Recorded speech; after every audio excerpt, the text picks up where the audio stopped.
Good evening, sir. So it is true. The famous Dr. Reed has joined us. I can't think of any better news during these terrible times. Do we know each other? Actually, yes. We met once before, at the Rockefeller University in New York. Dr. Tippett, yes, I remember.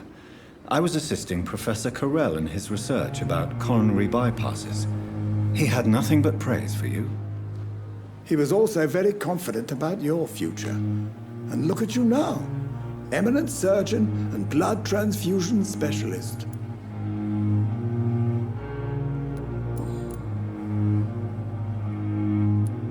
Corcoran, I want you to tell me about Mr. Connor.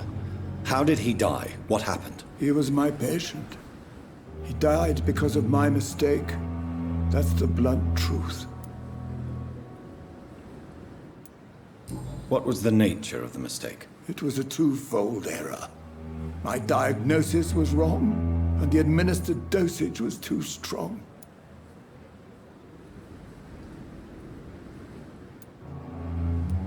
Who was this patient? I don't know. Some sick man from the docks, maybe a fisherman. I had no time to talk with him. No one claimed a body. Why not stop practicing? Are you mad?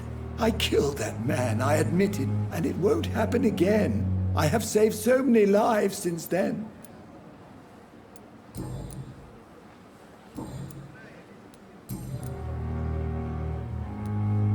What can you tell me about the staff in the hospital?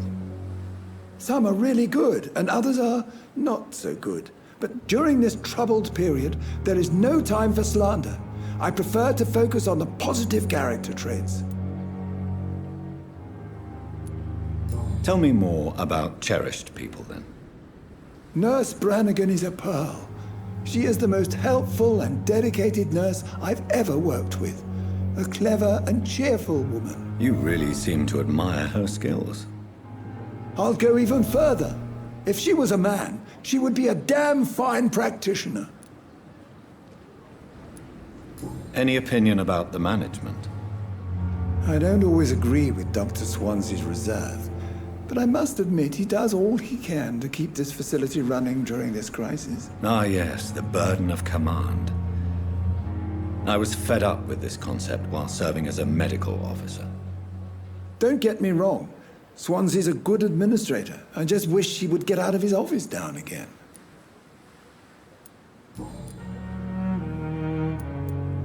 What is the Pembroke Hospital situation? And please, speak freely. This hospital is not exactly the best of London. I'm sure you are used to working in a better environment.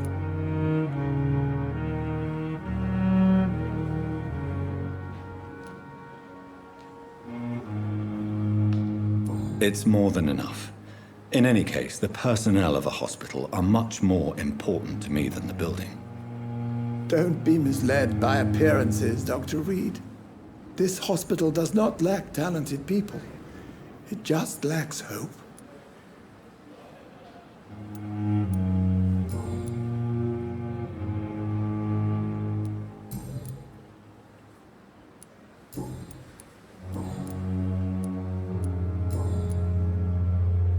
Goodbye, Dr. Tippett.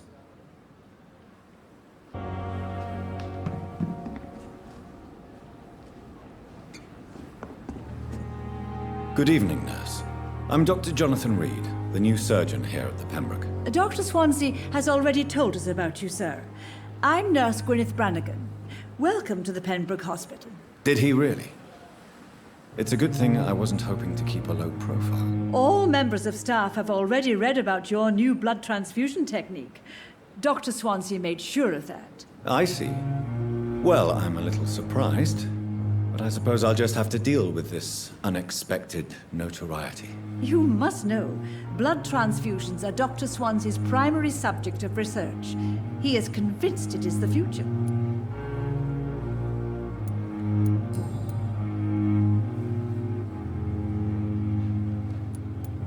Tell me what Dr. Tippett did. I know his mistake caused a patient's death. If I had not covered up his error, Dr. Tippett would have been fired from this hospital. I could not let that happen. You can't allow your emotions to dictate your conduct concerning patients, Nurse Brannigan. Look around you, Dr. Reed. Do you really think we can afford to lose a brilliant practitioner like Dr. Tippett's in our situation? I can't say I approve of what you did.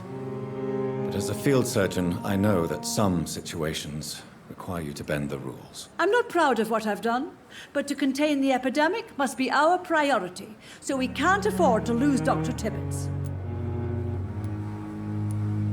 Why does Dr. Tippett's claim you're the main reason he keeps working, despite his fatigue? If it wasn't for him, I probably would have left the Pembroke years ago. Dr. Tippett's does not think of you as just a nurse anymore, does he? If you're suggesting he's not taking my gender into consideration when it comes to medical practice and knowledge, I really hope he doesn't. I've decided that I won't reveal Dr. Tippett's, shall we say, misdemeanor. I'm so glad you share my point of view. Dr. Tippett's is a brilliant practitioner. We most definitely need his know-how. I hope you're right. This is a huge risk we're taking. Dr. Tippett's must regain his confidence. Please, keep this decision between you and me. He doesn't need to know you found out.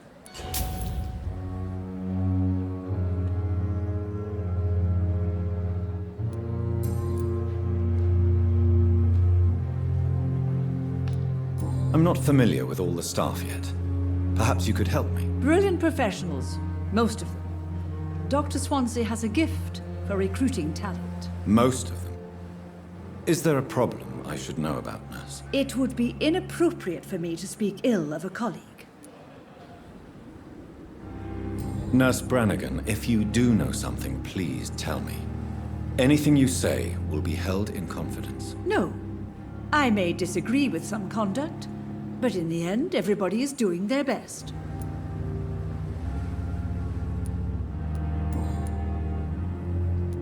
How are things here? Not good, to say the least. We're struggling against an invisible enemy, more lethal than any bullet from a gun. It's hard, Doctor. An invisible enemy? Quite a poetic term for a disease, especially from a nurse. Sorry, Doctor. These last few weeks have been exhausting. We could all do with a good night's sleep. Do you think this hospital can survive the epidemic? We are all volunteers here, and we're trying to hold fast, but how do we beat an invisible killer? Some nurses have already resigned. I'm not familiar with all the staff yet. Perhaps you could help me. Brilliant professionals, most of them. Dr. Swansea has a gift for recruiting talent. Most of them. Is there a problem I should know about, Nurse? It would be inappropriate for me to speak ill of a colleague.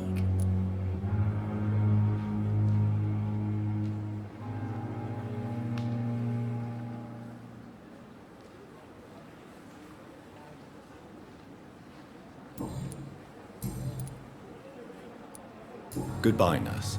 Call me if you need assistance.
Behavior is similar to the infected William Bishop.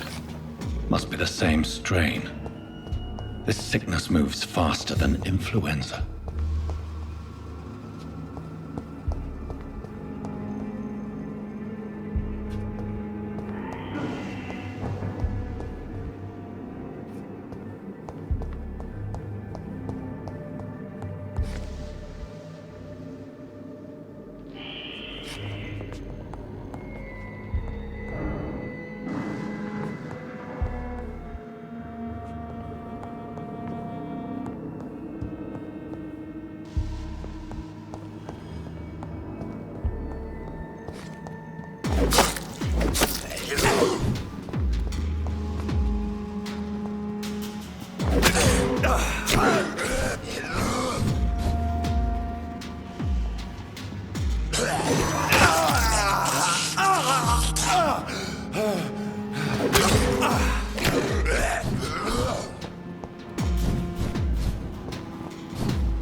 Skulls can be so ferocious.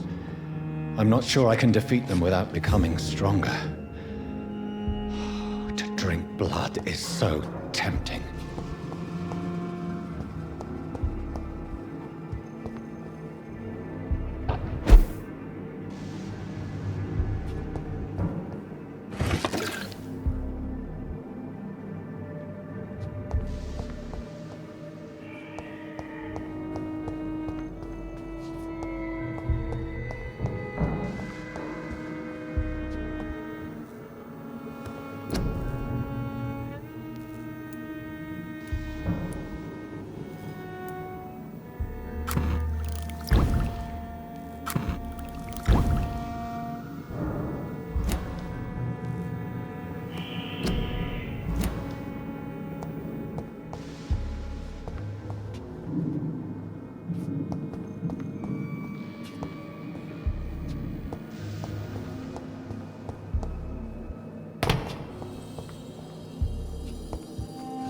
Sodium hypochlorite.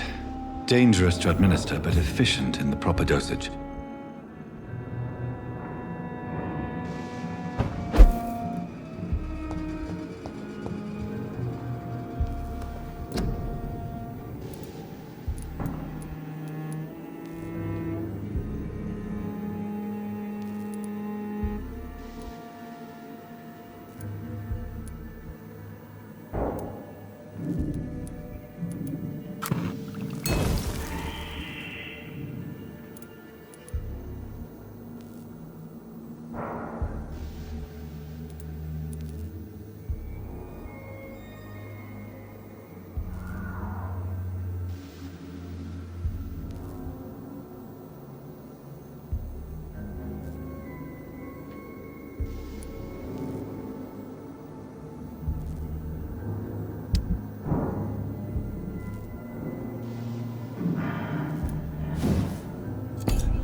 Finally, you've returned, Doctor.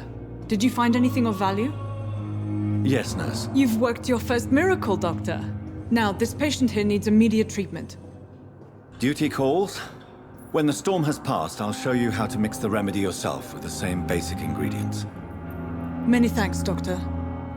When you've finished, you ought to report to Dr. Swansea in his office. He's been looking for you. Seemed pressing.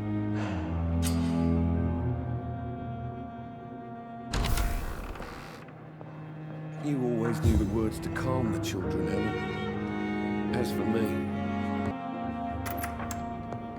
Please, Jonathan, come in. Fascinating, is it not? In the last decade, so many mysteries have been brought to light with our microscopes. The human body, biology's penultimate frontier. The more we explore its boundaries, the less we're able to trace a clear line between life and death. You, my friend, have a foot in both countries. The view must be vertiginous. It's at least as vertiginous as chatting about vampires with you, I would say. This must be all so new to you. This area of town, the hospital, a brand new life. How stimulating it must be. I wish I could share your enthusiasm, Dr. Swansea, but my condition defies scientific categorization. Undead? Unalive? Immortality defies logic. I cannot express my thrill at this serendipitous turn of events. The world's most eminent specialist in blood transfusions, a vampire. One might say a gift from heaven.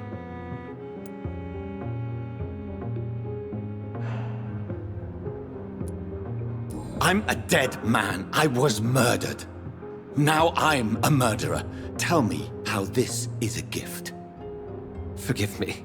I've been an admirer of your work for a long time, and now you are so much more than a brilliant physician. And please, call me Edgar.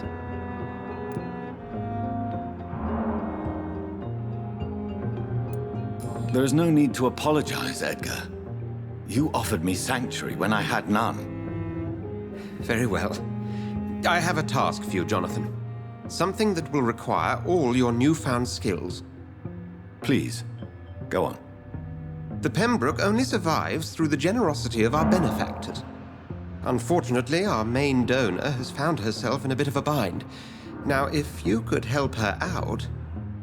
A spokesman or politician is what you need. That's not my calling. And until I come to understand what has happened to me, I require discretion. Discretion is in order, Jonathan. Lady Ashbury has recently received rather indelicate correspondence that, if revealed, would jeopardize her position.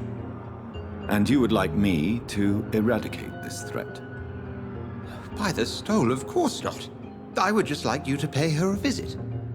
Her ladyship is certainly near the tents outside, tending the sick. You can't miss her. Look for someone impossibly delicate. Accepted. I'll see what kind of trouble Lady Ashbury is in.